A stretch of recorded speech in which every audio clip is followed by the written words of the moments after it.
আসসালামু আলাইকুম ভিউয়ার্স, আশা করি সবাই ভালো আছেন। আলহামদুলিল্লাহ আমি আপনাদের দয়ায় অনেক ভালো আছি। তো দেখতেই পারতেছেন যে আমাদের মুরগির যে খামারটা আছে সেটাতে আমরা আছি। তো আজকে এটাই হচ্ছে একটা ভিডিও আপনাদেরকে আপডেট দিব। আমাদের ছোট মুরগিগুলো আলহামদুলিল্লাহ অনেক বড় হয়ে গেছে।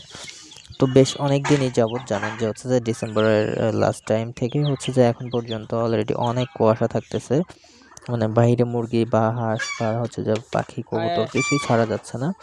কারণ কুয়াশায় একদম ভরা থাকতেছে। তো হঠাৎ করে আলহামদুলিল্লাহ আজকে সকাল থেকে রোদ উঠেছে। সেজন্য আমি আমার যে মুরগিগুলো আছে প্রত্যেকটি মুরগিকে আমি রোদে বাইরে বের করে দিছি।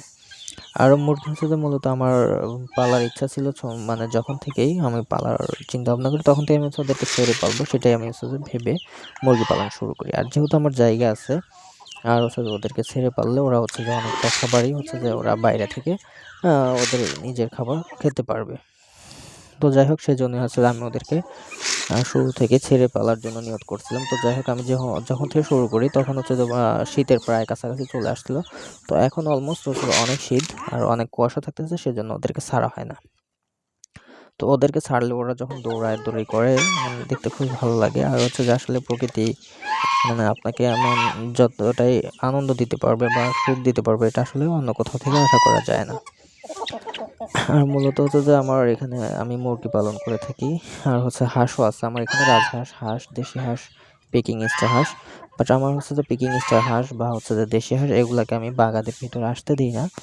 ওটা আমি যে বাইরেই রাখি, কারণ যে রাজহাঁসগুলো আমার ভিতরে থাকে। আর দেশি হাঁস আর যে পেকিং স্টার হাঁসগুলো যেহেতু পুকুরে যায়, ওরা বেশিরভাগ টাইমে মানে বাগানের বাহিরে থাকে। ওরা সকালে জাস্ট আসে খাইতে, খাবার খেয়ে আবার চলে যায়।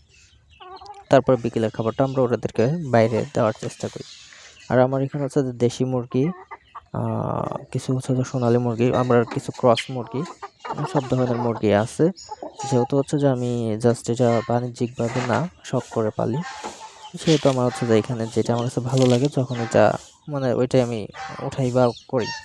আর আমি মূলত যে আমার যেখান থেকে ডিমগুলো সংগ্রহ করি সেইখানে যে মুরগিগুলো যে থাকে সেগুলো যে সবই ক্রস। সেজন্য ফার্মি ক্রস, সোনালী ক্রস, তারপর আপনার টাইগার ক্রস, আবার কিছু পিওর দেশীয় আছে।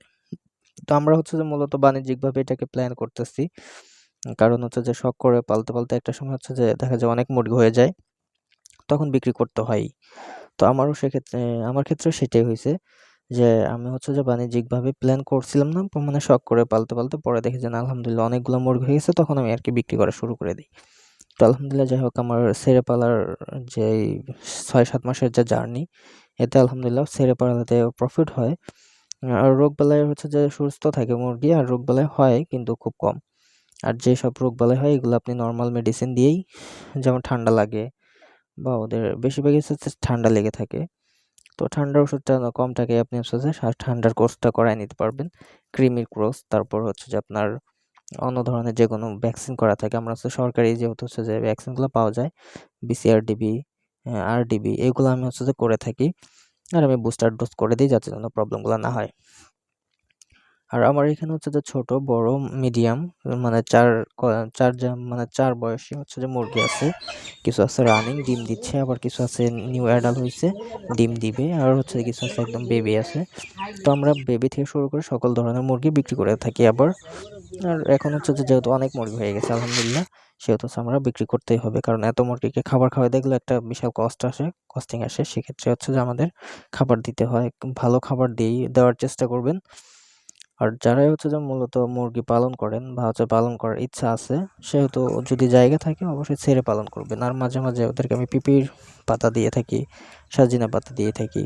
সজিনা পাতাটা যে ওদের খুবই ভালো হেলথের মানে সুস্থ রাখার জন্য সজিনা পাতা, পেঁপে পাতা এগুলো যে খুবই উপকারী। আর আপনি এগুলো নর্মালি বাসার আশেপাশে পেয়ে যাবেন যাদের গ্রামে আছেন। আর যারা শহরে পালন করেন ২-৪টা, তাদের জন্য হয়তো একটু কষ্ট হয়ে যায়। আর যে আমি ওদিকে রসুন বাটা, আদা বাটা এগুলো পানি দিয়ে থাকি। আপনারাও দিবেন আপনাদের মুরগিকে শীতের চেয়ে ভালো রাখার জন্য।